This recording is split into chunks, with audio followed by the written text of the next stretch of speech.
Let's read this.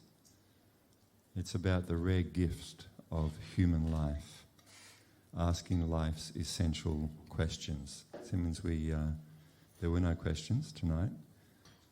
This is what we should be doing, asking life's essential questions.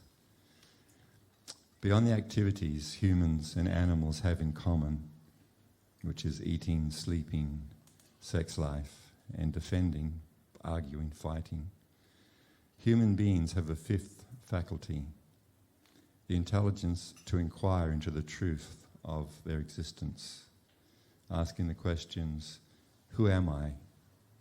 Why am I here? What is the purpose of my existence?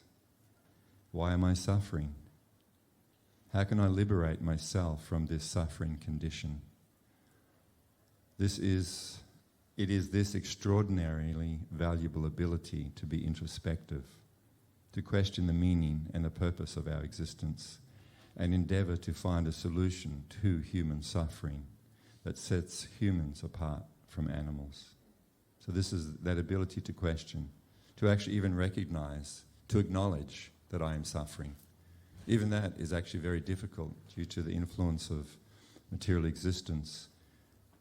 Everybody is suffering. Doesn't matter rich, poor, no matter what we're experiences in life, everybody who is suffering from birth, diseases, old age, death, and all many things in between. But it's actually very rare you find someone who wants to know why.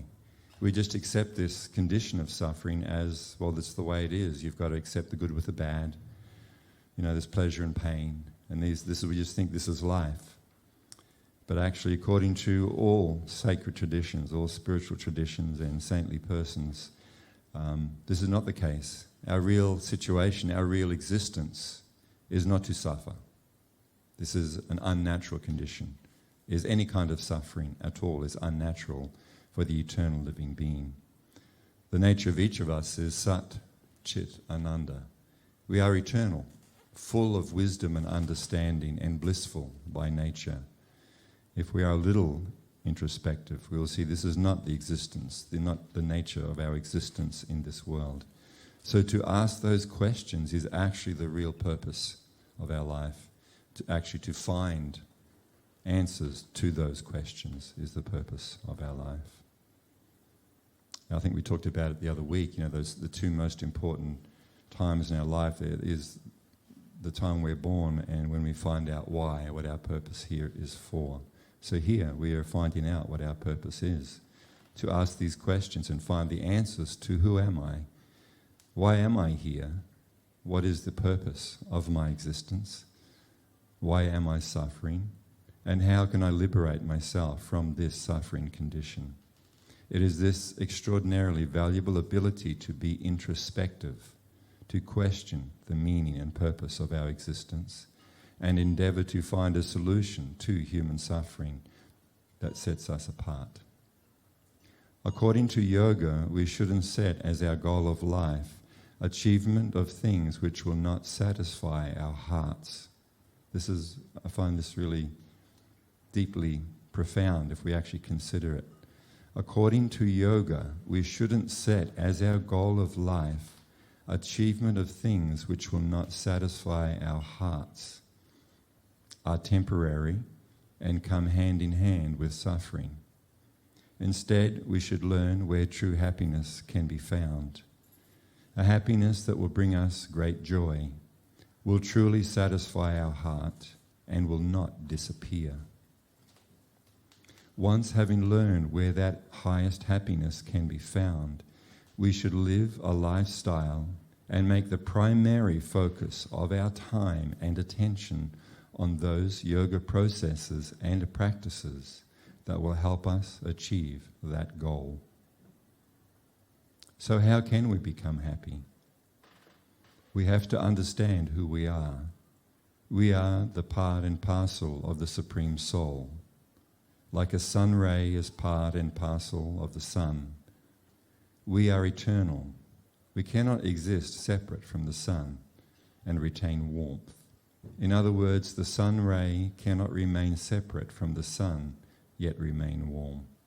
Similarly, We cannot be separate from the Supreme Soul and be happy.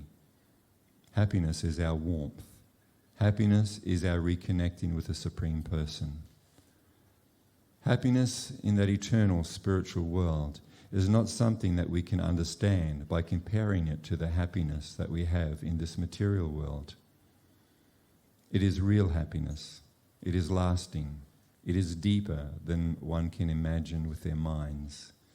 We cannot know it through speculation, but we can know it through direct perception. So what we need to do is very simple. Simply hear and chant and meditate on the divine names of the Supreme Soul. This reconnects us with our Supreme Friend. This will satisfy our hearts and our minds. This gives the happiness we are searching for. So that's what this kirtan is. It is a happiness club. This is where we get to reconnect to that source of all pleasure and all happiness. You know, in these different names of God that we chant, one of the names is Rama. Rama actually means the Supreme Person is the reservoir of all pleasure and happiness, the source of all pleasure and happiness. So if we connect up to that source, that reservoir of unlimited pleasure and happiness, then it is easy to understand that we also will experience that unlimited pleasure and happiness.